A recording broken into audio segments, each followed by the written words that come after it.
시청자 여러분 안녕하십니까? 남양주시 선거방송토론위원회가 주관하는 제22대 국회의원 선거 남양주시 병선거구 후보자 토론회 진행을 맡은 박진우입니다.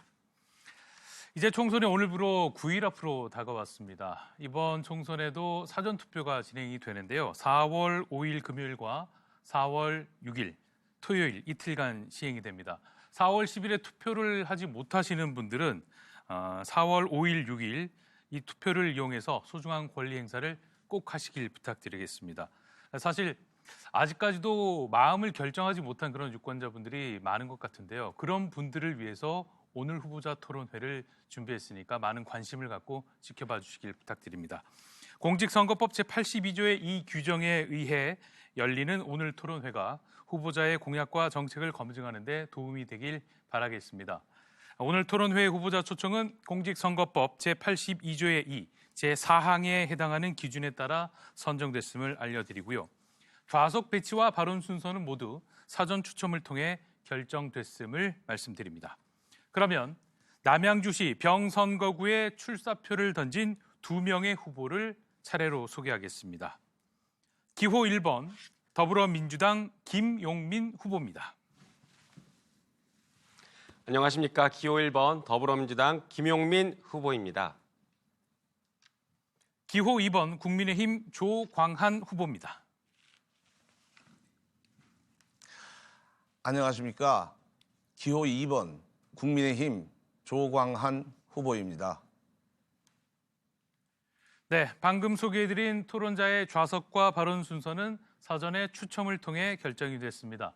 그럼 본격적인 토론에 앞서서 토론회 진행 방식에 대해서 몇 가지 설명을 드리겠습니다.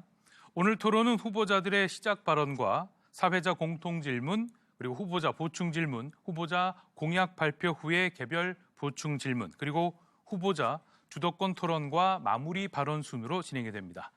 오늘 토론회의 질문은 각 분야 전문가들과 일반 유권자들의 주제 질문 공모 결과를 바탕으로 남양주시 선거방송토론위원회 전체 회의 결과를 토대로 사전에 결정됐음을 말씀드립니다. 시작 발언과 마무리 발언에는 2분의 시간이 주어지고요. 사회자 공통 질문과 후보자 보충 질문, 후보자 공약 발표 후에 개별 보충 질문에 대한 답변 시 모든 후보자에게는 각각 1분 30초간의 발언 시간이 주어집니다. 원활한 토론 진행을 위해서 후보자들께서는 발언 시간을 꼭 지켜주셔야 되는데요. 앞쪽에 모니터가 설치되어 있습니다. 시간이 차감되는 형식인데 모니터를 꼭 유념해 주시길 바랍니다. 많은 유권자들이 이 토론회를 시청하고 계십니다. 상호 비방, 인신공격성 발언은 삼가 주시길 다시 한번 부탁드리겠습니다. 그럼 각 후보자가 준비한 시작 발언을 들으면서 본격적인 토론회를 출발해 보겠습니다. 한 후보당 주어진 시간은 말씀드린 대로 2분입니다. 기호 1번 더불어민주당 김용민 후보 시작 발언 해주시죠. 안녕하십니까. 존경하고 사랑하는 주권자 남양주 시민 여러분, 기호 1번 김용민 후보입니다. 여러분들께서 저에게 주신 권한으로 지난 4년간 열심히 활동했습니다. 그 결과 남양주를 대표하는 정치인이자 남양주 성장을 책임질 책임 정치인으로 성장하게 됐습니다. 진심으로 감사드립니다. 저는 대한민국 국민 모두가 사람답게 사는 세상을 꿈꿉니다. 대통령과 그 가족, 그 측근들만 사람답게 사는 세상이 아니라 모든 국민이 대통령처럼 사람답게 사는 세상을 꿈꿉니다. 그러나 지금 현실은 녹록지 않습니다. 민생은 너무 어렵습니다. 물가는 올라갔고 금리도 오르고 경제는 바닥을 치고 있습니다. 거기서 그치는 것이 아니라 외교, 안보, 다양한 분야에서 위기가 닥쳐오고 있습니다. 그야말로 복합 위기라고 할 것입니다. 이런 위기가 닥쳐왔는데 지금 이 정권은 아무것도 하지 않고 있습니다. 아니, 오히려 이 정권의 안위와 측근들의 잘못을 덮는 데만 열심히 일을 하고 있는 것 같습니다. 그래서 이 정권의 국정 기조를 전환해라 라고 지적을 하면 입을 틀어막아 버립니다. 언론을 장악하겠다라고 노골적으로 활동하고 있습니다. 더 이상 이런 정권을 그대로 두어서는 안 됩니다. 이번 총선은 여러 가지 의미가 있겠지만 가장 중요한 것이 바로 정권 심판의 의미라고 할 것입니다. 지금 응급 환자가 된 대한민국을 신속하게 살려놔야 남양주 발전도 함께 이뤄나갈 수 있는 것입니다. 지난 4년 동안 검증된 후보인 저 김용민 후보에게 더 큰 힘을 주시면 정권을 심판하고 더 큰 남양주를 만들도록 하겠습니다. 감사합니다. 네, 다음은 기호 2번 국민의힘 조광한 후보의 시작 발언입니다. 존경하는 남양주 시민 여러분, 기호 2번 국민의힘 조광한입니다. 이번 선거의 의미는 핵심 의제가 두 가지입니다. 하나는 중앙정치적 측면과 지역정치적 측면이 있습니다. 중앙정치적으로 보면 단군 이래 최악의 나쁜 정치인 이재명 민주당 대표를 이번 선거를 통해서 걸러내느냐 못 걸러내느냐가 이번 선거가 가지고 있는 가장 큰 의미라고 생각을 합니다. 이재명 대표는 제가 지금까지 만난 정치인 중에 가장 사악하고 비열하고 저질스러운 정치인입니다. 이번 선거를 통해서 그 정치인을 걸러내지 못한다면 국가의 앞날은 참으로 암담합니다.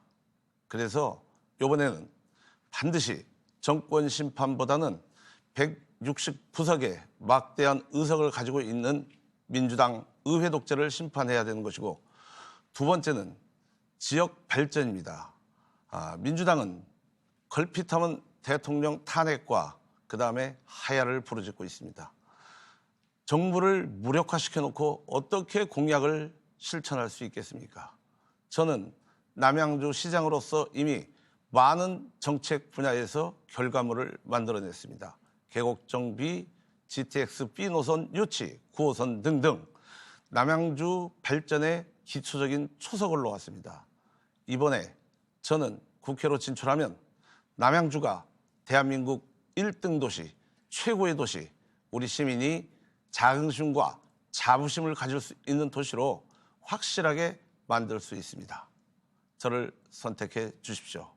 시민 여러분, 감사합니다. 네, 후보자들의 시작 발언을 들었습니다. 그럼 본격적인 토론에 들어가 보겠습니다. 이번 순서는 사회자인 제가 드리는 공통 질문에 대해서 각 후보들의 생각을 밝혀주시는 순서입니다. 처음 드리는 공통 질문은 바로 경제 분야 질문인데요. 바로 질문 드리겠습니다. 고금리와 고물가가 지속되고 있는 가운데 이상 기후에 따른 자연재해 피해로 과일 생산이 급격하게 감소하면서 사과값이 전년 동월 대비 71%나 상승했습니다. 먹거리 물가는 다른 것에 비해서 소비자들이 물가 변화를 크게 체감하죠. 국민들의 소비 심리가 더 위축될 수밖에 없고 내수에도 영향을 끼치게 되는데요. 후보들께서는 국민들의 살림살이 부담을 덜어줄 물가 안정과 그리고 내수 활성화 방안에 대해서 말씀해 주시면 되겠습니다. 후보자당 답변 시간은 고지해 드린 대로 1분 30초 드리겠습니다. 먼저 기호 2번 국민의힘 조광한 후보부터 답변해 주시죠. 이 질문이 가장 까다로운 질문입니다. 사실은 물가, 경제 정책 문제는 상당한 전문가가 다루어도 쉽지 않습니다. 그리고 정책 목표를 달성하기도 어렵습니다. 이 질문지를 받아보면서 가장 당혹스러웠습니다. 저는 경제 전문가는 아닙니다. 그리고 물가에 관련된 탁월한 저의 역량을 가지고 있는 것도 아닙니다. 다만 제가 말씀드릴 수 있는 것은 그 물가 안정과 그 다음에 내수 활성화는 동전의 양면이 아닌가라는 생각을 갖습니다. 물가를 안정시키고 억제를 하려다고 보면 그 내수 활성화가 쉽지 않은 과제이고, 또 국민들의 살림살이를 좀 더 늘려드리기 위해서 그 내수 활성화를 기하면 그것이 또 물가의 상승, 압박 요인으로 작용하는 거라고 저는 그 생각을 합니다. 그래서 이 부분은 그 국회의원 후보자 한 사람이 판단을 해서 우리 유권자들한테 설득력 있게 전달하기는 대단히 어려운 주제라는 점을 솔직하게 고백하겠습니다. 저는 우리 국민들의 삶을 좀 더 편안하게 할 수 있는 정책 목표들을 차근차근 공부해서 하나씩 실천하는 그런 그 정치인이 되겠습니다. 감사합니다. 네, 다음 답변은 기호 1번 더불어민주당 김용민 후보 차례입니다. 답변해 주시죠. 네, 지금은 스태그플레이션이라고 부르죠. 불황형 인플레이션입니다. 일반적인 인플레이션과 달리 수요가 늘어난 것이 아니라 공급이 부족해서 생기는 인플레이션일 가능성이 매우 높습니다. 그렇기 때문에 어떻게 보면 정답이 있다고 봐야 되겠죠. 공급을 활성화시키는 방법, 그리고 물가를 안정시키기 위한 다양한 정책들이 필요한 것인데 이미 미국과 유럽에서는 IRA법, 그러니까 인플레이션 감축법을 시행하고 있습니다. 인플레이션 감축법은 뭐냐면 기업으로부터 더 많은 법인세를 걷어서 에너지나 의료 등 사회 전반적인 시스템과 관련된 분야에 그 재원을 활용하는 방식입니다. 그렇게 함으로써 그 물가를 안정시키고 한편으로는 공급량을 늘려가는 이런 방식 정책들을 펴낼 수 있는 것이죠. 그래서 물가 안정은 우리도 한국형 IRA법을 도입할 필요가 있다. 지금 그럴 때가 됐다라고 생각합니다. 그래서 22대 국회에서는 한국형 IRA법을 적극적으로 추진해야 된다고 생각합니다. 한편으로 고금리와 관련해서는 지금 소상공인 자영업자들의 고금리 피해 구제를 위한 다양한 정책들을 민주당에서 공약으로 제시하고 있습니다.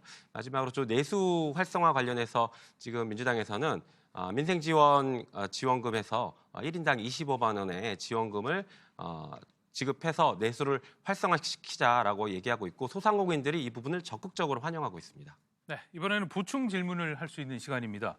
먼저 조광한 후보가 보충 질문을 해주시면 됩니다. 30초 드리죠. 예, 저 물가에 대해서는 역대 어느 정부에서든 간에 늘 물가에 대한 그 부담이 있었고 또 내수 활성화에 대한 어려움이 있었어요. 그런데 그 정부 정책이 효과적으로 작동이 되기 위해서는 그 의회의 전폭적인 지지가 필요합니다. 그런데 의회가 허구한 날 쌈만 하고 있어요. 정책 목표를 추진할 수가 없는데 어떻게 생각하십니까? 네, 바로 보충 답변 해주시면 됩니다. 네, 의회에서는 당연히 정당한 토론, 좋은 토론들이 필요하죠. 지금 말씀 주신 것과 관련해서 아주 중요한 예를 하나 들어보겠습니다. 지난 2024년 예산을 편성할 때 정부는 그 지역화폐 예산을 영원으로 편성했습니다. 그렇지만 소상공인들은 지역화폐가 경제 활성화에 매우 중요하다, 필요하다 이렇게 계속 주장을 해 오셨거든요. 그래서 민주당이 지역화폐와 관련된 예산을 3천억을 증액시켰습니다. 물론 이제 정부와 협상 과정에서 합의를 통해서 증액시키긴 했죠. 이런 과정들이 있었고 결국에 민주당이 물가 안정 플러스 지역 그 경제 활성화를 위한 이런 다양한 조치들을 취했던 것입니다. 근데 이것이 정쟁이다라고 폄하할 것이 아닌 것이죠. 한 정당은 적어도 이제 야당은 정부 정책에 대해서 비판하고 정부 정책에서 소외된 사람들을 적극적으로 대변할 것이고 여당은 혹은 정부는 그런 야당의 주장과 논거에 대해서 귀를 기울이고 대화를 하려고 시도해야 됩니다. 즉 상대방을 인정하면서 대화의 장으로 나와야 되는데 오히려 그동안 정부와 여당이 대화의 장을 거부해 왔습니다. 특히나 지금 윤석열 대통령 같은 경우에는 거대 야당의 당대표와도 회담조차 거부하고 있습니다. 네, 김용민 후보가 바로 보충 질문을 하시면 됩니다. 시간 30초 드리겠습니다. 네, 지금 아까 사회자님께서도 말씀 주신 것처럼 이번 어떻게 보면 농산물들의 가격이 급등했던 게 기후 위기와 상당히 큰 관련이 있는 것 같습니다. 세계적인 추세는 기후 위기를 해결하기 위해서 아리백을 외치고 있고 아리백을 차근차근 계획대로 해나가고 있는데 우리나라는 이상하게 윤석열 정권 들어서서 아리백을 사실상 포기하고 CF백을 주장하고 있습니다. 이 정책에 대해서 후보자님 어떤 생각하시는지 궁금합니다. 네, 보충 답변해 주시죠. 이 질문에 대해서는 동문서답을 할 수밖에 없습니다. 아리백보다 더 중요한 거는 우리 국민들이 기억하고 있는 윤석열 정부 출범 이후에 대한민국 국회는 허구한 날 당 대표인 이재명 대표의 방탄 문제 그리고 주요 범죄 혐의에 대한 공방 그리고 현재 재판받고 있는 사안에 대해서 항상 정치적 공세만을 일삼아 왔죠. 그것이 21대 국회 2년간의 현 주소입니다. 그런데 그런 많은 이런 국회의 정쟁의 과정 속에서 그렇게 능률적이고 생산적인 정책 토론과 정부와의 역할 분담, 그리고 기능 조정, 그리고 국민을 위한 발전적 방향은 전혀 찾아볼 수 없었다는 것이 저의 생각이기도 하고 대다수 국민들의 생각인 것 같습니다. 민주당은 말은 그럴싸합니다만 실질적으로 국정을 서로 협력하고 운영하는 데 있어서는 정치 투쟁만 일삼았지 건전하고 상식적인 대화를 하지 않았다고 생각합니다. 모든 원인은 거기에서 출발합니다. 이재명 대표에 대한 방탄에서 출발했습니다. 네, 이렇게 경제 분야에 대한 답변을 들어봤습니다. 두 번째 사회자 공통 질문은 바로 사회 분야에 대한 질문입니다. 저출산 고령화 문제가 사회 전반에 심각한 문제로 떠오르고 있습니다. 지난해 합계 출산율이 최저치였죠. 0.72명을 기록했습니다. 반면 의료기술 발달로 평균 수명은 계속해서 늘어나고 있는 그런 현실입니다. 문제는 저출산 고령화로 경제 인구가 감소해서 노동시장이나 국가 재정뿐 아니라 교육, 국방, 의료 등 사회 전반에도 심각한 위협이 되고 있다는 점인데요. 자, 후보께서는 저출산 고령화의 원인이 무엇이고 또 이에 대한 실질적인 대책은 어떻게 생각하시는지 말씀해 주시기 바랍니다. 먼저 김용민 후보가 답변해 주시면 됩니다. 네, 저출생의 원인으로 흔히 얘기되는 것이 이제 일자리 문제나 주거 문제, 양육, 보육 문제들이 얘기가 되고 있습니다. 매우 중요한 원인이라고 생각합니다. 그러나 더 근본적으로는 지나친 경쟁과 공동체가 약화되면서 발생하는 복합적인 문제라고 생각합니다. 쉽게 말해서 지금 청년들이 각자 도생의 시대, 삶을 알아서 영위하고 살아남아라 라고 국가와 사회가 몰고 가고 있기 때문에 당신의 삶은 안전할 것입니다. 안전하니까 자녀를 낳아 키우십시오 라는 신뢰를 주고 있지 못한다는 것에서 근본적인 원인이 발생한다고 생각합니다. 대표적인 예 중에 하나가 이번 이태원 참사와 관련해서도 159명의 젊은 청년들이 목숨을 잃었는데 정부는 전혀 책임을 지고 있지 않습니다.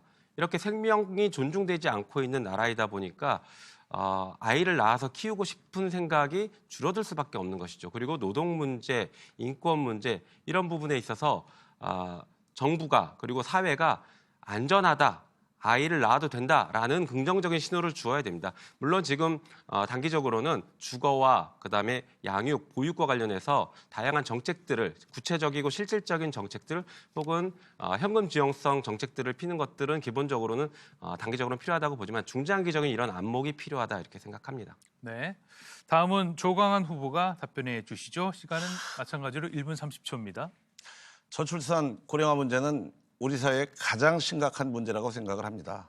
2006년부터 출산율을 높이기 위한 정책을 시행해 왔습니다. 지난 18년간 무려 380조 원을 썼음에도 불구하고 출산율은 0.72로 0.71이죠. 0.72명으로 떨어졌어요. 굉장히 심각하죠. 가장 심각한 원인은 아까 우리 김용민 후보도 말씀하셨는데 고도성장 시대가 우리가 끝났습니다. 그래서 경쟁이 치열하죠. 이 치열한 경쟁 속에서의 사회 안전망이 제일 중요한데 사회 안전망의 가장 중요한 것은 출산에 대해서 염려, 걱정을 하지 않아야 됩니다. 제일 중요한 게 주거, 그다음이 보육, 그다음에 교육입니다. 그래서 주거에 대한 안정을 갖다가 어떻게 하면 만들어낼 수 있느냐. 그리고 보육과 교육에 대한 부담을 어떻게 줄여줄 수 있느냐. 그걸 실질적으로 해야 됩니다. 이 탁상공론과 행정 실적주의로 지금까지 이루어져 왔기 때문에 이루어지지 않았습니다. 주거는 주거 안전공사를 설립을 해서 출산율이 높으신 분들을 더 우대해서 임대주택을 원활하게 안전하게 이용하실 수 있게 해드려야 되고 보육과 교육에 대해서는 국가가 전적으로 책임지는 시대를 만들어야 가능합니다. 네, 김용민 후보가 보충 질문할 수 있는 시간입니다. 30초 드립니다. 네, 후보자님께서 지금 저출산이라고 표현하셨는데 그거는 저는 바람직하지 않은 표현이라고 생각하고 저출생이라고 표현하는 게 좀 맞지 않을까 싶습니다. 그리고 몇 가지 질문을 드릴 텐데 짧게 좀 답변 주시면 좋겠습니다. 윤 정부의 노동경시 69시간 친기업 정책 때문에 이런 문제가 생기는 건 아닌지와 후보자님께서 시장 시절에 노인과 출생률과 관련된 정책 어떤 것들을 하셨는지, 그리고 대학까지 무상교육을 하자라는 정책에 대해서는 어떻게 생각하시는지 궁금합니다. 글쎄, 지자체장으로서 할 수 있는 역할에 한계가 있기 때문에 충분한 대책이 마련됐다고 볼 수는 없죠. 그런데 저는 그 시장 시절에 임대주택을 좀 활성화시키기 위해서 임대주택을 지어보려고 무지하게 노력했다가 각종 규제로 인해서 그 진행을 굉장히 더디게 하다가 결국은 못하고 말았습니다. 저는 주거에 대한 안정이 굉장히 중요하다고 생각합니다. 그래서 주거를 안정적으로 해드려야 된다고 생각을 했고, 그 다음에 이제 아까 말씀드린 대로 보육과 교육입니다. 보육은 그 어린이집에 대해서 시장으로서 할 수 있는 권한의 범위 내에서 엄청난 노력을 기울였고요.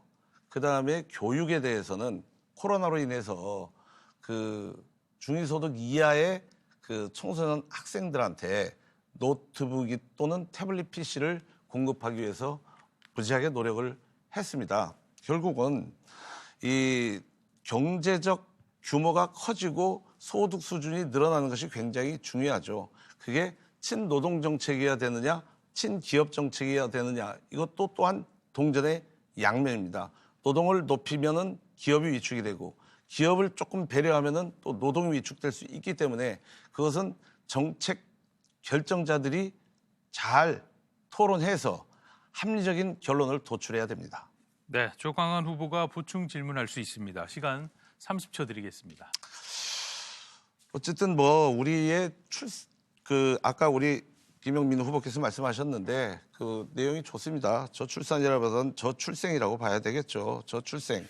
우리 국회에서는 그 저출생 문제를 해결하기 위해서 구체적으로 어떤 노력이 있었는지 그게 좀 궁금하네요. 네, 김영민 후보가 보충 답변해 주시죠. 네, 매우 좋은 질문이면서 한편으로는 좀 부끄러운 질문이기도 한 것 같습니다. 어떤 의미냐면 국회에서는 저출생 대책 특위를 만들어서 특위를 좀 가동시켰습니다. 그러나 거기에 대해서 구체적인 성과가 나오지 않아서 21대 국회 일원으로서 좀 부끄럽다라는 그런 말씀과 죄송하다라는 말씀을 좀 드리고 싶습니다. 국회에서는 보다 좀 심도 깊은 논의, 이게 출생률과 관련된 논의가 그동안에는 매우 단편적으로 논의가 되어다 보니까 주거 문제를 어떻게 해결할 것인가, 아니면 아이가 태어나면 어떤 지원책을 할 수 있는 것인가, 이런 단편적인 문제들에 그동안 좀 많이 치중이 되어 왔습니다. 그러다 보니까 국회에서도 그런 단편적인 개별법들을 통해서 단편적인 접근 방식을 해왔는데, 아까 말씀드린 것처럼 이제는 그렇지 않다.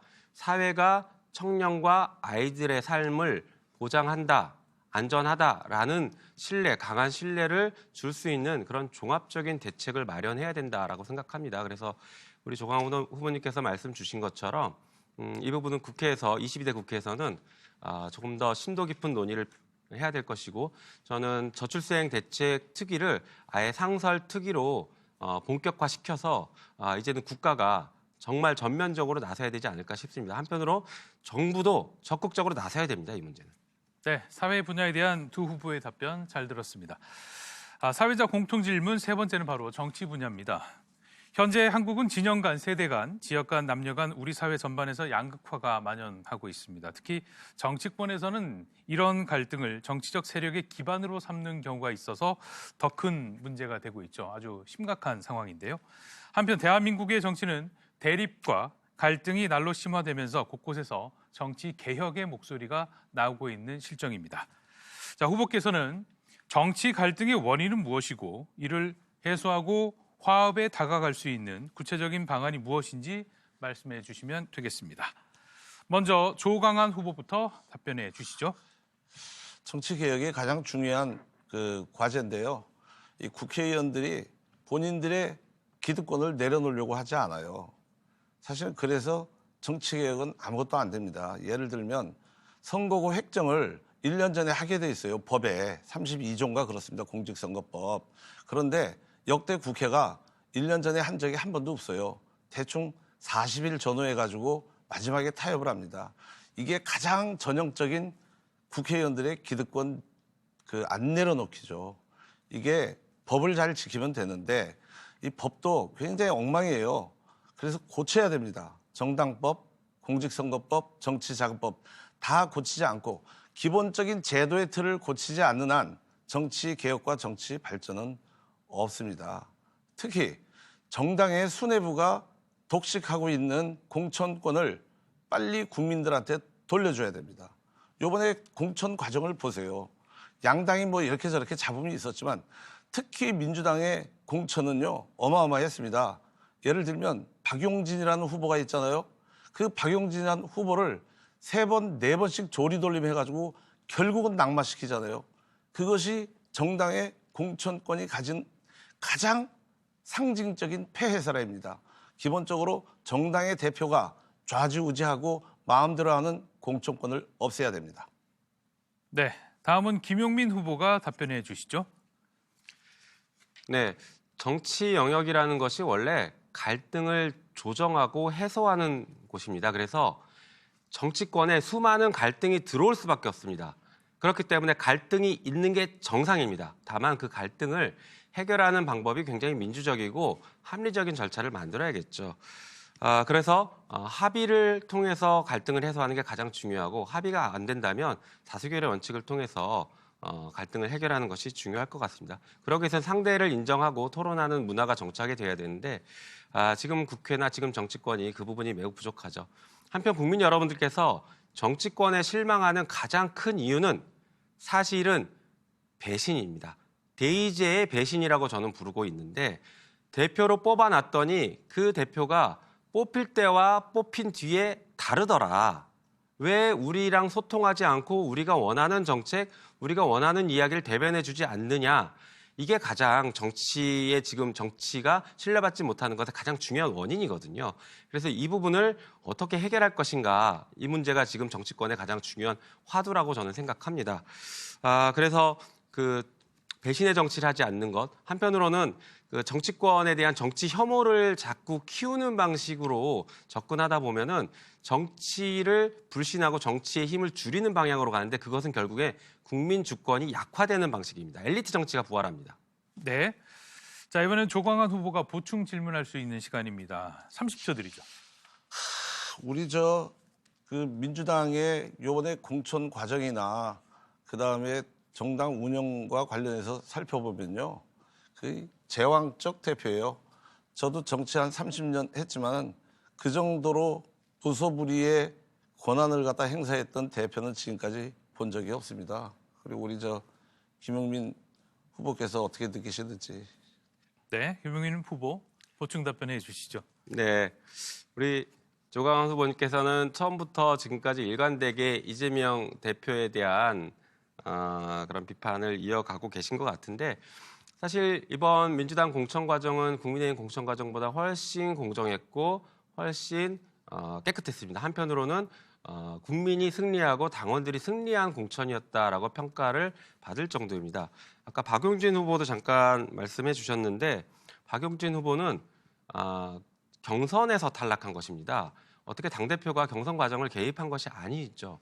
공정한 룰에 따라서 경선을 통해서 탈락한 것입니다. 그래서 그걸 가지고 제왕적 대표다라고 표현하는 것은 좀 부적절하다고 보고 한편 정당 운영도 제왕적이다라고 말씀하신 것도 저는 전혀 동의할 수가 없습니다. 오히려 지금 민주당은 굉장히 당원 중심의 정당으로 탈바꿈하고 있습니다.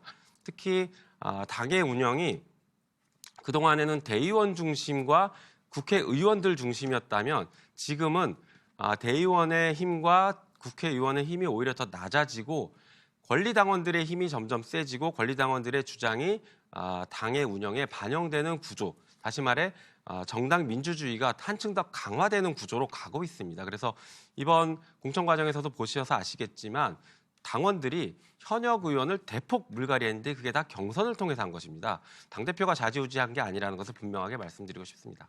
네, 바로 이어서 김용민 후보가 보충 질문을 해주시면 됩니다. 30초입니다. 네, 그 최상병 사건과 이종섭 그 호주 대사 도피 문제에 대해서 참 많은 국민들이 비판하고 있습니다. 경우에 따라서는 이 정권에 명운이 걸린 중대한 사안 아니냐 이렇게까지 평가를 하고 있는데 또 한편으론 이태원 참사와 관련해서도 국회에서 이태원 특별법을 통과시켰는데 대통령이 바로 거부권을 행사했습니다. 이런 문제들에 대해서 어떤 입장을 가지고 계십니까? 네, 보충 답변해 주시죠.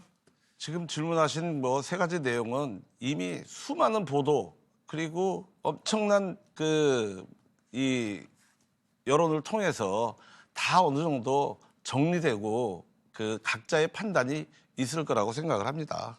이거에 대해서도 또 제가 말씀을 드리면은 민주당은 공정으로 포장은 하죠. 그리고 억지 주장은 있어요. 아전 인수적으로 해석을 하고 그런데 그 억지 주장이 국민들한테 공감이 되느냐? 공감이 된다고 생각하지는 않습니다. 많은 이제 여러 국민들이 여러 그룹이 있기 때문에 어떤 특정 그룹의 아주 그 팬덤 현상 때문에 이렇게 이끌어가고 있는 건데요. 이 공정과 상식을 얘기하면서 실질적으로 뒤로 내용을 보면은 공정과 상식이 안 이루어지고 있는 것이죠. 이재명 대표에 대해서는 저야 할 말이 많죠. 대표적으로 입만 벌리면 거짓말 하시는 분이에요. 계곡 정비 제가 했는데 본인이 했다고 주장을 하다가 결국은 이제는 거짓말을 슬슬 안 하고 있잖아요. 그리고 불체포 특권 포기한다고 했다가 그다음에 표결 하루 전날 부결시켜 주세요. 이렇게 얘기를 하잖아요. 국민 앞에 한 약속도 거짓말을 밥 먹듯이 하는 분입니다. 그분이 이끄는 민주당에서 무슨 공정과 상식이 있겠습니까? 그것을 심판하지 않으면 국가의 앞날은 장담할 수가 없다는 게 제 소신입니다. 네, 다음 네 번째 공통 질문 바로 드리겠습니다. 이번에는 지역 분야인데요. 최근 경기도가 발간한 경기도 규제 지도를 보면 기초자치단체 중에 가장 많은 규제가 중첩된 곳이 바로 이곳 남양주시입니다. 세부 내용들을 보면 개발 제한 구역, 상수원 보호 구역 등으로 인해서 산업 인프라 조성에 제약이 많다라는 점, 그리고 재산권 침해, 일자리 창출 감소, 투자 유치 등의 어려움이 참 많은 것이 현실입니다. 자, 이로 인해 도시 전체가 배드타운을 벗어나지 못하는데요. 후보들께서는 중첩 규제를 완화하고 지역을 발전시킬 수 있는 방안이 있는지, 그리고 규제 지역 주민들에 대한 실질적인 지원 대책이 있는지 말씀해 주시면 되겠습니다. 김용민 후보 먼저 답변해 주시죠. 네, 우리 남양주에 정말 많은 규제가 있습니다. 뭐 그린벨트부터 시작해서 상수원 보호구역, 그다음에 문화재와 관련된 규제, 그리고 군사보호시설, 그리고 수도권 규제, 이런 중첩적인 규제 때문에 재산권 행사에 정말 많은 애로사항이 있다고 생각합니다. 가장 대표적인 게 이제 그 그린벨트인데, 그린벨트 같은 경우에는 외국에서는 주요 선진국에서는 현상을 유지하면서 생계를 유지할 수 있는 길들을 열어주고 있습니다. 그런데 우리 법은 그것을 열어주지 않고 꽁꽁 묶어놓고 있다 보니까 여러 가지 문제들이 발생합니다. 이 부분은 당연히 국회에서 법을 개정해야 될 사안인데 아무래도 환경 문제와 연결이 되다 보니까 법 개정이 쉽지는 않았습니다. 21대 국회에서 여러 번 노력을 했지만 쉽지는 않았고 22대 국회에서 다시 노력을 하겠습니다. 한편 우리 조한명 같은 경우에는 상수원 보호구역 문제 때문에 여러 가지 또 불편함을 겪고 있습니다. 그러나 잘 아시는 것처럼 지금 하수 관로를 잘 설치했기 때문에 더 이상 상수원에 오염원을 유출시킬 수 있는 가능성이 없습니다. 그렇기 때문에 상수원 보호 규제도 이제 완화시켜야 됩니다. 지난 문재인 정부 때는 이 부분 완화가 어느 정도 가시화됐었는데 이번 정부 들어서서 그 부분이 다시 좀 원점으로 되돌아간 게 아닐까라는 그런 답답함이 있습니다. 하여튼 22대 국회가 시작되면 다시 이 부분을 적극적으로 검토해서 규제 완화를 하는데 최선의 노력을 다하겠습니다. 다음은 조광한 후보 답변해 주시죠. 그린벨트 규제 문제 지금까지 말로 굉장히 많이 거론됐습니다만은 결국은 달라진 것은 하나도 없습니다. 남양주는 8개의 중첩 규제를 받고 있습니다. 사실 규제에 신음을 하고 있다고 볼 수 있죠. 특히 개발 제한 구역, 아까 우리 김용민 후보도 말씀하셨는데 그린벨트, 사실상 그린벨트의 기능을 상실한 지역에 대해서는 보다 좀 더 현실적 있는 대책이 나와줘야 된다고 생각합니다. 적극적으로 하고자 합니다. 그리고 훼손지 정비법이라는 게 있습니다. 그 훼손지 정비법의 대상자가 남양주가 제일 많습니다. 이 훼손지 정비법의 그 조항을 좀 더 현실화시켜서 고쳐야 됩니다. 그래야 훼손지 정비법으로 인해서 신음하는 분들의 그 고통을 덜어드릴 수 있다고 생각합니다. 그리고 상수원 보호구역 이거 바뀌어져야 됩니다. 제가 오늘 오후 기자회견을 합니다. 상수원 보호구역 이전에 대해서 상수원 보호구역보다는 정확하게는 취수구 이전입니다. 지금 팔당댐 단일 취수구로 돼 있는 부분을 북한강과 남한강 상류로 옮겨야 됩니다. 그 취수구를 옮기면은 우리 수도권 한 2천만 주민들이 훨씬 더 양질의 좋은 물을 공급받을 수 있습니다. 규제도 해소될 수 있습니다. 네, 보충 질문 시간입니다. 김용민 후보가 질문해 주시죠. 네, 방금 취수구 이전 및 다변화를 결국에 말씀하신 것 같은데 저도 좀 기대가 있긴 한데 한편으로는 취수구를 이전하거나 다변화하더라도 실질적인 규제를 완화시키는 데는 제한적이지 않겠냐라는 우려도 있습니다. 그 부분을 어떻게 해결하실지와 그리고 그린벨트를 제도 개선하는 입법의 방향성 같은 것들을 좀 가지고 계신지 궁금합니다. 네, 보충 답변해 주시죠. 입법이야 국회 가서 열심히 해서 해야죠. 그런데 국회로 가서 일할 수 있게 해주세요. 그러면 제가 열심히 하겠습니다. 저 21대 국회와는 다른 모습을 보이겠습니다. 저는 이를테면 취수구 다변화는 아주 절대적으로 필요하다고 생각을 합니다. 왜냐하면 지금 팔당댐 단일 취수구로 되어 있습니다. 팔당댐에 만약에 무슨 일이 생기면 물 안보적으로도 굉장히 취약하고 그다음에 조안면 주민들의 기본권은 지금까지 한 40년, 50년 가까이 지금 규제를 갖다 받고 있죠. 국민의 기본권이 침해되고 있습니다. 시장 시절에 처음으로 헌법재판소에 헌법 소원을 제기를 했어요. 이 기본권과 평등권을 침해한다고. 그런데 3년인가 3, 4년이 지났는데도 불구하고 헌재는 아직까지 결정을 내려주지 않고 있습니다. 그만큼 어렵다는 것이죠. 환경부는 수도권 주민들에게 깨끗한 물을 공급하기 위해서 어쩔 수 없다라고 앵무새 같은 답변만을 반복해서 하고 있습니다. 누구 하나 진정성 있게 나서서 하지 않았어요. 지금까지 오늘 우리가 논의됐던 대부분의 사안들은 정말로 열정을 가지고 최선을 다해서 행동하는 그리고 결과를 내는 그런 노력들이 없었던 것이죠. 그저 형식적으로 선언적 의미로 이렇게 논의하다가 아직까지 아무것도 되지 않고 있는 게 현실입니다. 네, 바로 이어서 조광한 후보가 보충 질문을 해주시면 됩니다. 워낙 환경부가 규제를 심하게 해서 제가 시장 시절에 관로 이동 방식이라는 걸 채택을 했어요. 그래서 우리 조안면에서 나오는 모든 생활 오폐수를 전부 수집관을 통해서 팔당댐 아래로 내려보내서 정화하는 이제 일을 했죠. 그 건에 대해서 어떻게 생각하시는지. 네, 보충 답변 1분 30초 드립니다. 네. 우리 조광환 후보님께서 그 일은 아마 우리 조안면 주민들과 함께 머리를 맞대고 다양한 방안 중에 조안면 주민들이 원하는 방향으로 잘 일을 처리하셨다라고 생각합니다. 저는 조광환 후보께서 시장 시절에 했던 일 중에 매우 잘한 일 중에 하나가 그거라고 생각합니다. 그것은 민주당 후보였기 때문에, 민주당 시장이었기 때문에 가능한 것이기도 합니다. 한편 그 관로를 이동해서 거기서 이제 끝나는 게 아니라 관로를 이동하면 이제 그 조안면은 이제 팔당과 같이 상수원의 오염원을 배출하지 않는 곳과 동일한 곳처럼 되기 때문에 팔당처럼 규제가 완화돼야 된다라는 주민들의 요구사항이 굉장히 높았습니다. 그래서 제가 환경부와 이 문제를 수차례 논의하고 상당히 많은 진척을 좀 이끌어내다가 이번 정부 들어서서 그 부분이 좀 약간 지지부진해지고 사실상 좀 중단되고 있는 그런 상태입니다.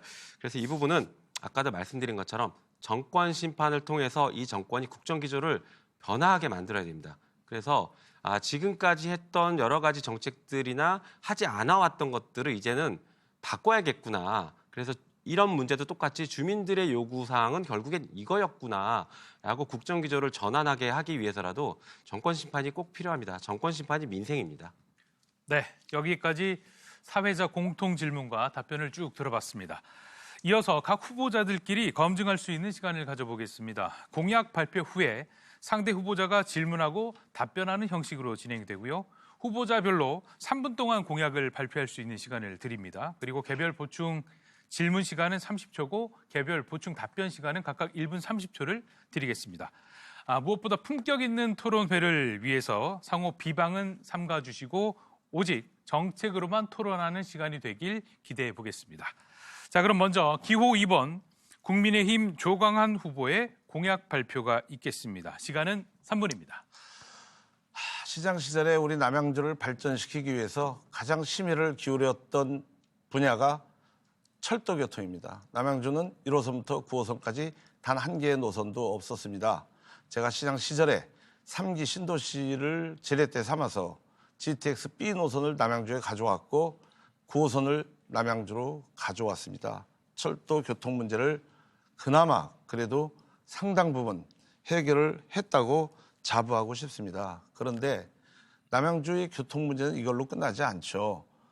더 많은 교통 문제 해결에 대한 노력이 필요합니다. 그래서 저는 4년 동안 이 6호선을 적극 추진하고자 하고요. 그다음에 우리 다산 진건지구의 교통이 좀 어렵습니다. 그래서 9호선 신설역을 추진하고 조기 착공하려고 합니다. 그리고 GTX B 노선은 제가 시장 시절에 도입을 했고 GTX DEF 노선도 시장 시절에 제가 밑그림을 그려놓은 것을 얼마 전에 발표한 겁니다. 그래서 남양주는 GTX 4개 노선과 지하철 또는 전철 5개 노선이 가는 교통 중심 도시로 지금 탈바꿈하고 있죠. 수석대교 6차선도 예정대로 추진하겠습니다. 이것도 제가 시장 시절에 한 겁니다.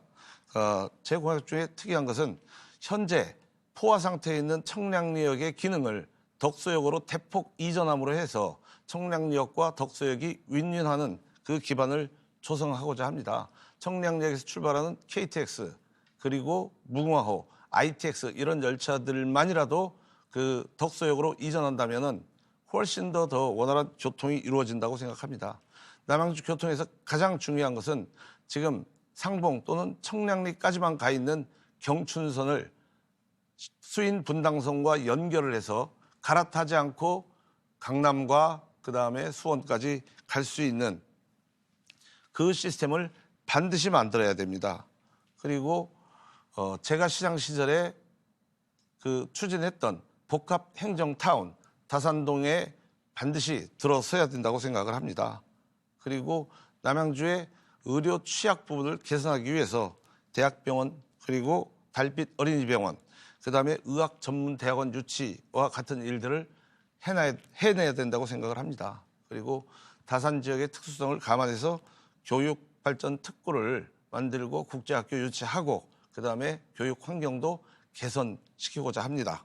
그리고 아까 말씀드린 팔당호 취수원, 북한강과 남한강 상류로 분산 이전을 시킬 것이고 반려동물 테마파크와 유기동물 케어센터를 조성을 해서 이런 일들을 다 마무리하도록 하겠습니다. 네, 3분 동안 조광한 후보의 공약 발표가 있었고요. 이제 김용민 후보가 질문해 주시면 됩니다.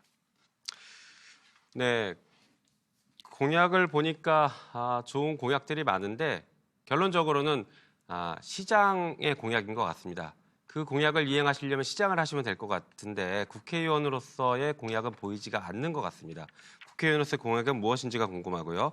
그다음에 서울 편입 얘기를 계속 하시는데 서울 편입, 남양주 서울 편입보다 독도를 분쟁 지역이라고 자꾸 몰고 가고 있는 이 독도를 상징적으로 서울에 먼저 편입하는 것에 대해서는 어떻게 생각하시는지 궁금합니다. 네, 조광훈 후보 답변해 주시죠. 행정구조 개편은요. 우리 민주당 김동연 경기도지사가 먼저 꺼냈어요. 경기도 남도 북도 분도한다고 숱하게 논의가 이루어졌습니다. 분도 이루어져야 되고 그 과정에서 김포시가 조금 애매해요. 북도로 들어가기도 애매하고 남도로 들어가기도 애매하고 그래서 그러면 차제 생활 권역과 행정 권역을 일치시키는 것이 바람직하다 해서 그 김포시의 서울 편입을 그 문제가 제기가 됐고 그 후에 이 뉴시티 프로젝트에 의해서 경기도 내에서 생활 권역이 서울 권역과 상당 부분 그 일치하는 지역에 대해서는 그 차제에 그 서울로 편입을 하는 것이고 그다음에 경기도는 남도와 북도로 분도를 해서 행정 구조를 차제에 주민이 원하는 대로 개편하자는 것입니다. 그래서 그걸 원샷법으로 이렇게 정확하게 구분을 하자는 것이죠. 행정구조 개편 굉장히 중요합니다. 기존의 기득권에 매몰돼 가지고 이것도 안 되고 저것도 안 되고 아무것도 안 이루어집니다. 국민이 편하게 생각하고 국민이 원하는 대로 큰 틀에 있어서의 국가적 변란과 지장만 없다면 국민들이 원하는 방향으로 해결해 줘야 된다고 생각을 합니다. 그래서 남양주 병지역 차제 주민들 의사를 물어봐서 서울 편입이 대세이면은 서울 편입으로 가면 됩니다. 네, 김용민 후보가 보충 질문해 주시죠. 보충 질문도 네. 가능합니까? 네, 아까 답을 안 주신 것 같은데 국회의원으로서의 공약은 지금 보이지 않고 오로지 시장 선거에 나오신 것 같은 공약만 보여서 국회의원으로서 공약이 어떤 것인지 궁금하고요. 그다음에 뭐 한동훈 비대위원장은 벚꽃 피면 김포가 서울 편입되겠다라고 하는데 아직 약속이 이행되고 있지 않습니다. 한편 서울 남양준 곧 인구 100만이 돼서 특례시가 될 것 같은데 특례시와 서울에 편입됐을 때의 장단점이 무엇인지 궁금합니다. 네, 답변해 주시죠. 1분 30초 드리겠습니다. 1분 30초에 답변하기가 굉장히 어려운 질문이에요. 이거 시장이 하는 공약이 아니에요. 국회의원이 해야 돼요. 그리고 우리 동네에 우리 김용민 국회의원께서 하도 중앙정치에 몰입을 하셔가지고 지역 일을 거의 안 보셨어요. 그래서 제가 국회의원 되면 하겠다는 겁니다. 그리고 지금 그 남양주 시장은요. 국민의힘 시장이에요. 국민의힘 국회의원이 국민의힘 시장과 힘을 합치면 훨씬 더 효율적으로 잘 이루어질 수 있습니다.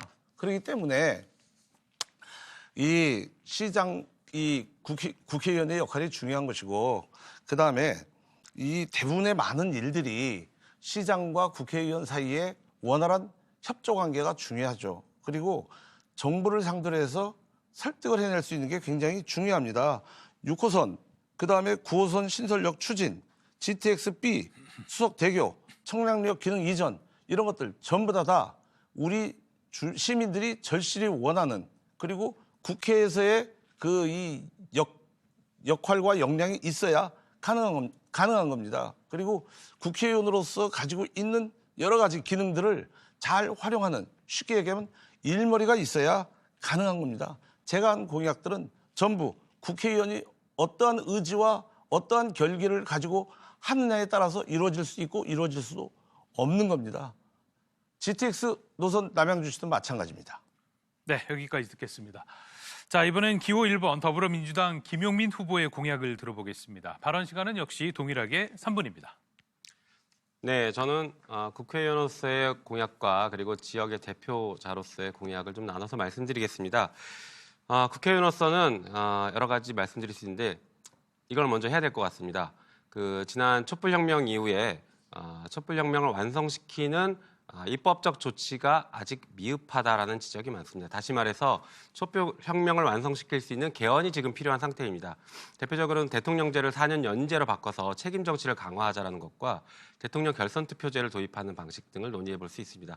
한편으로 지금 예산안에 대해서 국회에 증액권이 없다 보니까 정부, 특히 기재부 소수 공무원들이 예산을 좌지우지하는 이상한 상황이 발생하고 있습니다. 그래서 헌법 개정을 통해서 국회에 증액권을 집어넣는 것을 해야 된다고 생각합니다.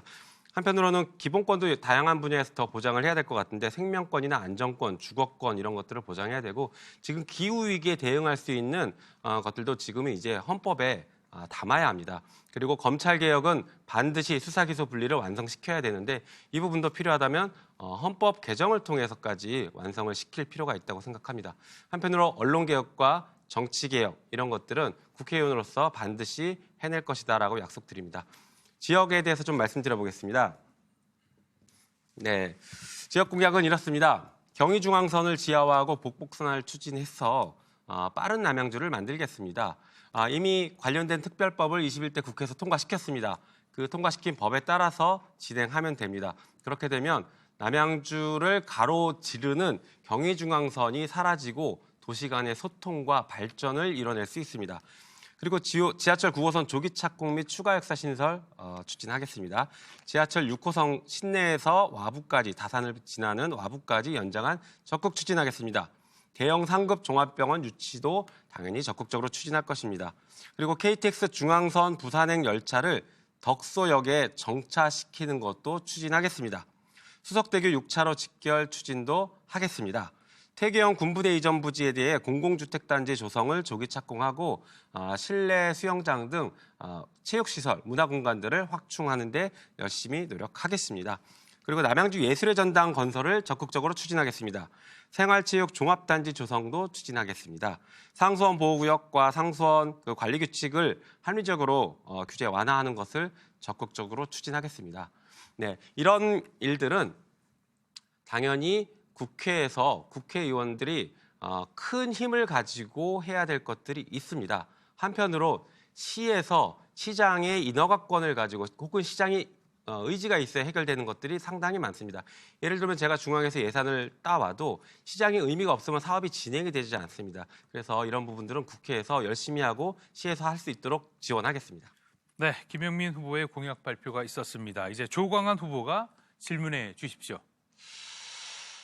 뭐 큰 프로젝트 예산 뭘 따오셨는지 좀 궁금하고요. 그다음에 제가 이번에 지역을 다니면서 가장 많이 들은 얘기는 우리 김영민 의원이 중앙정치 무대에서 너무 활발하게 활동을 하시면서 지역에서 거의 본 적이 없대요. 그런데 현수막은 어마어마하게 많이 붙였다고 대부분 유권자들이 그렇게 얘기를 많이 하더라고요. 그래서 방금 하신 공약도 중앙 공약이 너무 많아서 지역 공약 언제 다 실천하실 수 있는지. 예. 네, 답변해 주시죠. 1분 30초입니다. 네, 가장 대표적인 것 좀 말씀드려 볼까요? 일단 KTX 덕소역 정차시킨 것 제가 중앙에서 힘을 키웠기 때문에 가능한 것입니다. 지금 자꾸 중앙에서만 활동한다고 하시는데 저는 어느 국회의원보다도 많이 지역 간담회를 했다라고 자부합니다.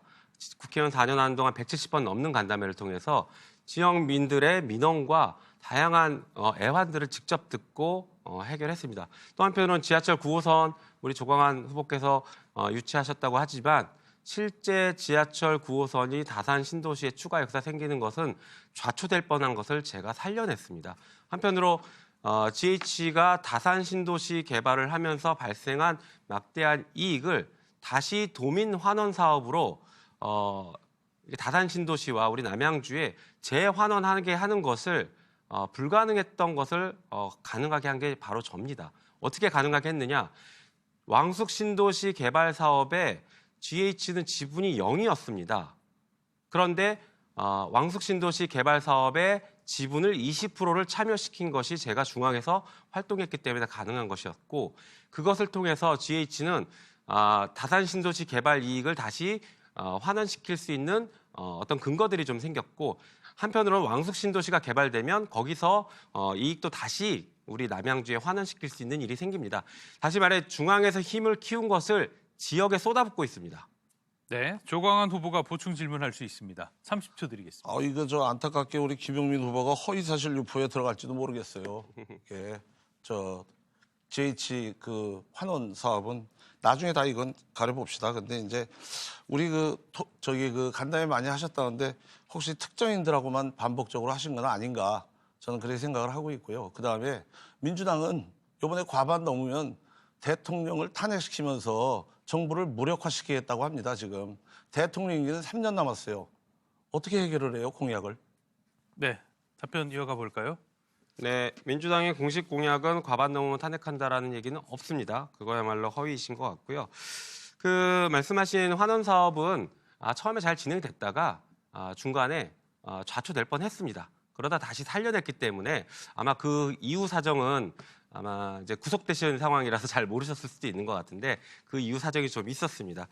그리고 특정인들과 간담회를 했다라는 것은 오히려 굉장히 부적절한 지적이라고 생각하는데 저는 주민들께서 원하시면 간담회를 거절하지 않고 다 했습니다. 예를 들면 아파트에서 우리 아파트에 와서 간담회해달라라고 요구하시면 그 아파트 단지를 찾아갔고 우리 리로 와라 하면 그 리를 찾아가서 리 주민들과 함께 간담회를 했습니다. 그래서 수많은 간담회를 했고 그러다 보니까 자연스럽게 지역 주민들이 이런 데까지 국회의원이 찾아오느냐 이런 말씀들을 정말 많이 해주시거든요. 근데 지역에서 잘 보이지 않았다, 중앙만 한다라고 말씀 주시는 분들은 제가 이제 언론에 많이 나오다 보니까 지역 활동은 언론에 나오지는 않습니다. 그러다 보니까 특정 아파트나 특정 리만 가면 그 옆에 있는 아파트는 제가 왔는지 잘 모르니까 그렇게 말씀하실 수도 있죠.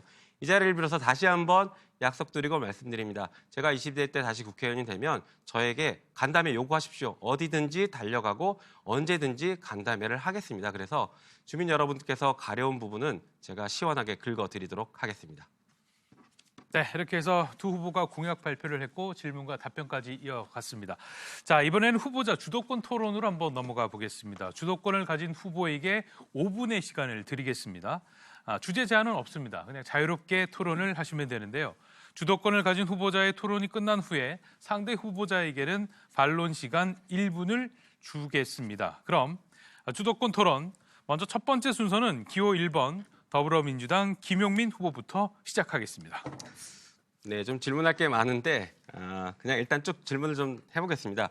이재명 대표에 대한 심판 혹은 이재명 대표에 대한 비판을 강도 높게 하고 계신데 그러면 남양주가 아니라 인천 계양을에 출마해서 대항을 하셨어야 되는 거 아닐까라는 생각이 좀 듭니다.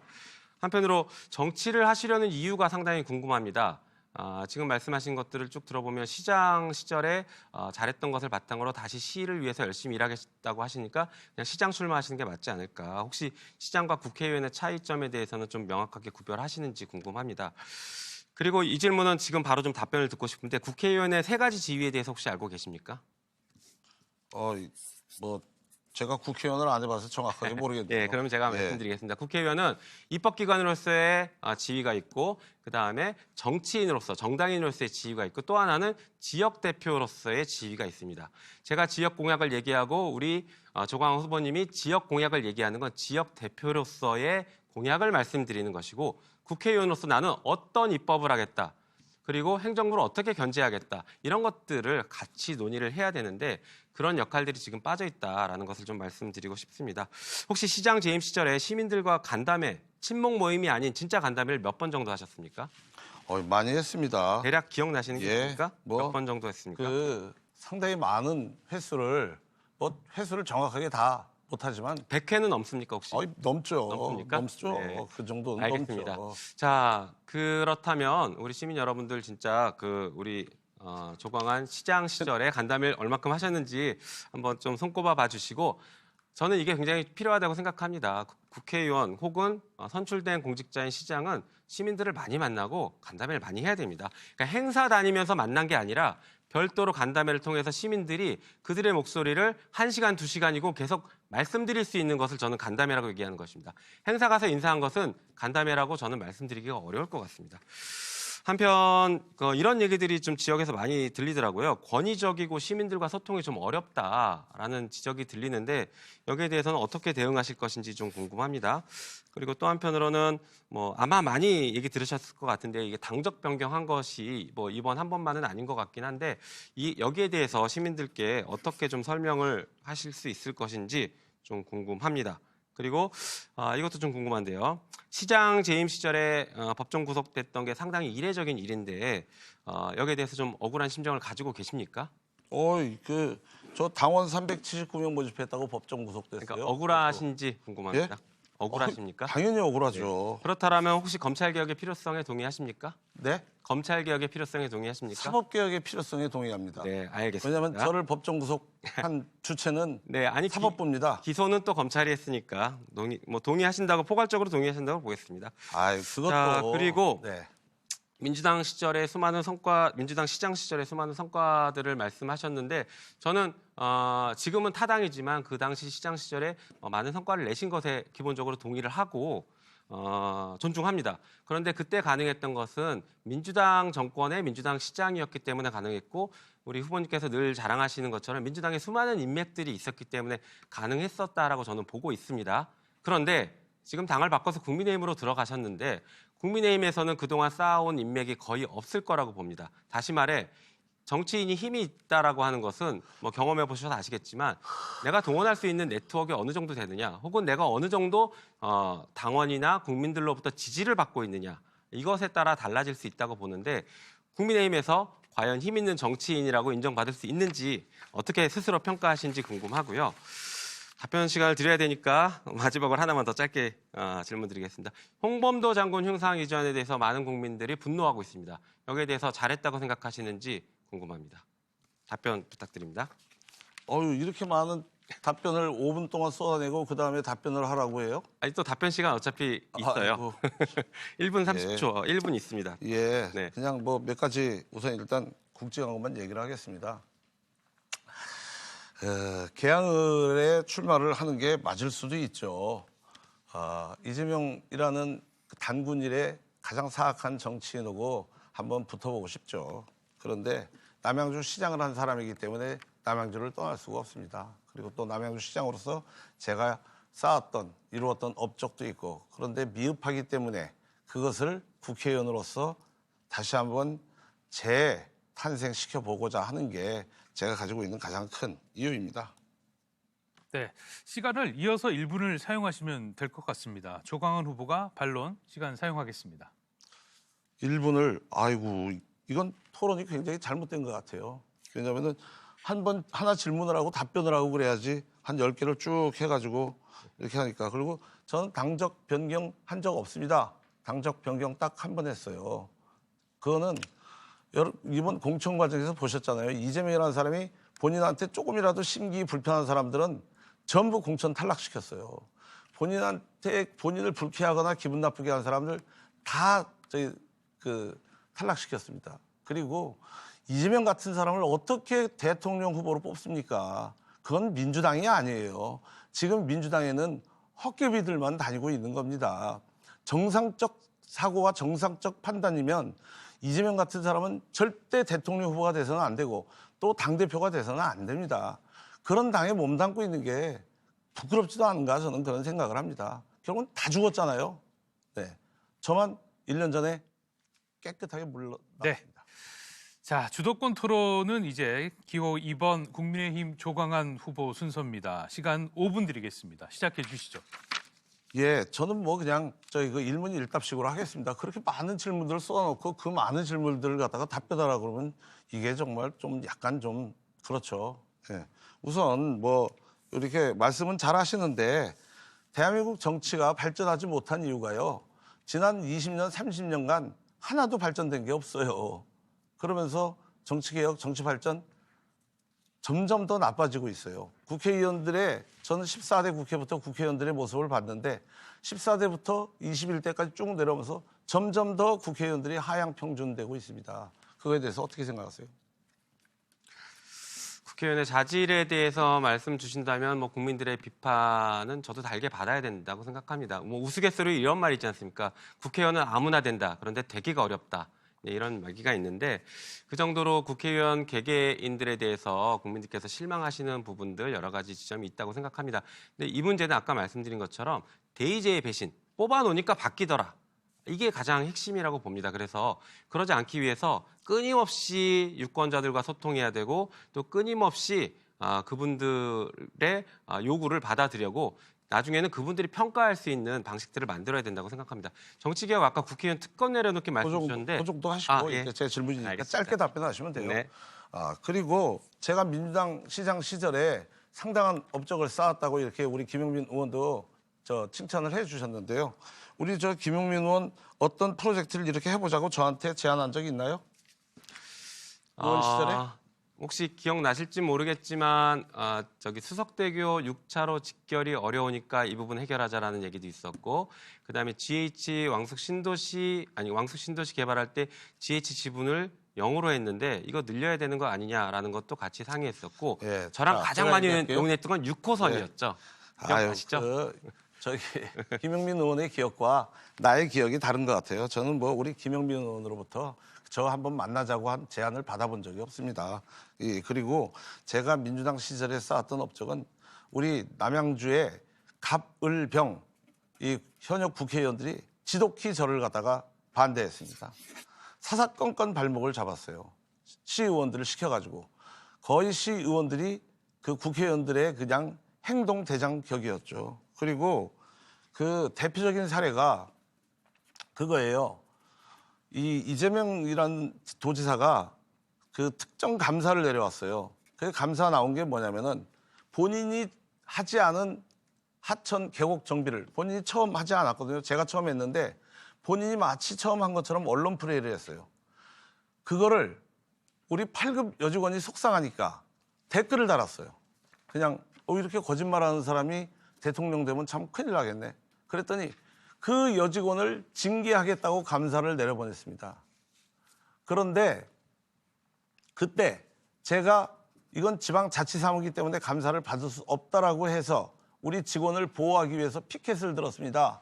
보복성 감사, 더 이상 어느 선까지 참아야 되나요? 그때가 9번째 보복성 감사였습니다.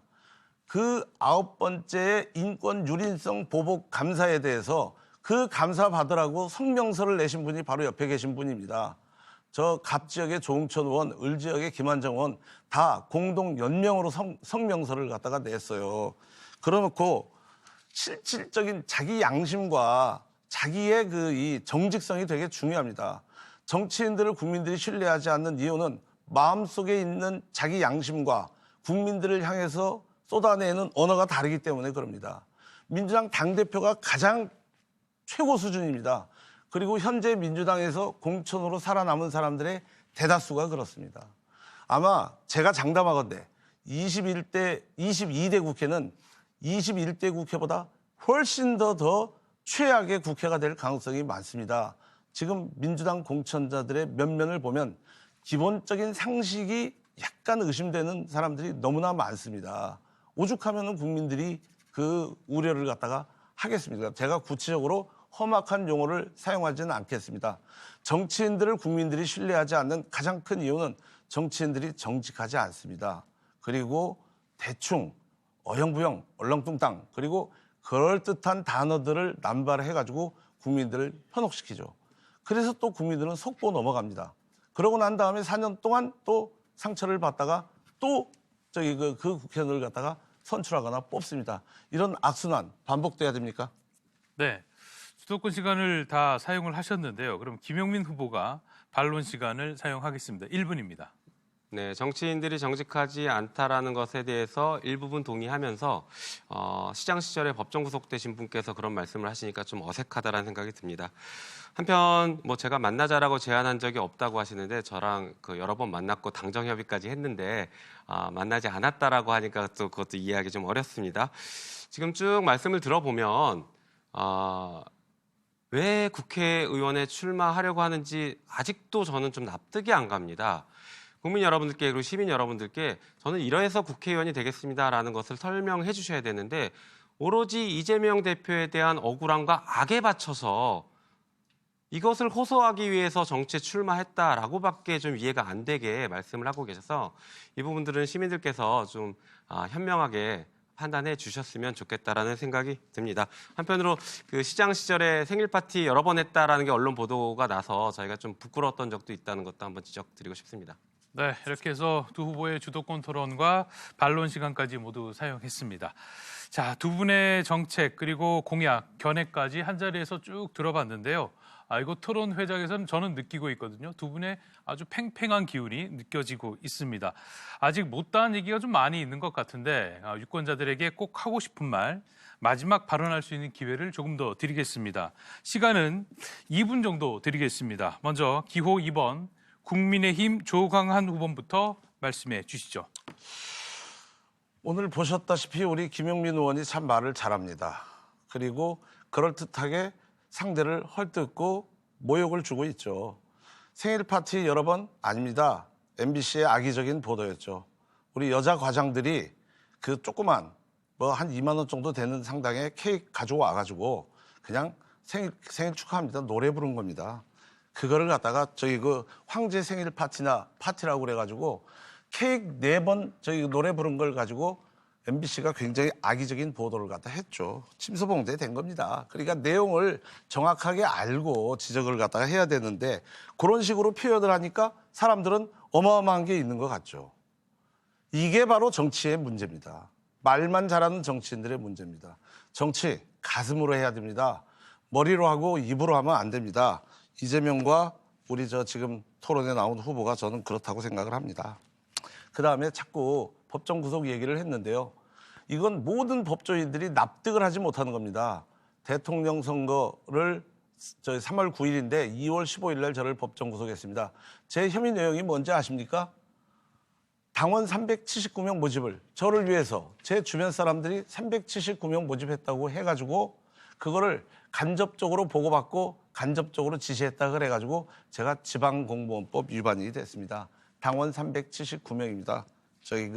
이권 개입도 아니고요. 이 돈 문제도 아니고 아무것도 아닙니다. 당원 379명 모집한 겁니다. 그걸 가지고 법정 구속 이렇게 하니까 제가 마치 큰 죄를 진 것 같지 않습니까? 이게 정치인으로서의 기본 자세가 아닌 겁니다. 저는 이재명 대표에 대해서 얘기를 하지만 제가 직접 경험한 것만 얘기합니다. 그리고 저는 중앙정치 그렇게 크게 관심 없습니다. 우선 가장 지역 발전이 중요하다고 생각합니다. 중앙정치 노력해도 안 됩니다. 네, 다음은 기호 1번 더불어민주당 김용민 후보에게도 동일한 2분의 시간을 드리겠습니다. 네, 존경하고 사랑하는 우리 남양주 시민 여러분, 이번 선거는 정권 심판이 시대적 과제입니다. 그것이 지금 가장 중요합니다. 억울함을 호소하는 선거가 아닙니다. 정권 심판을 통해서 이 정권의 무능하고 무책임한 이 정권의 국정 기조를 변화시켜야 합니다. 그래야 경제를 살릴 수 있고 민생을 회복시킬 수 있습니다. 그것이 지금 가장 우리 앞에 놓인 중요한 일이고 시대적 과제입니다. 대한민국을 살려놔야 남양주 발전도 가능한 것입니다.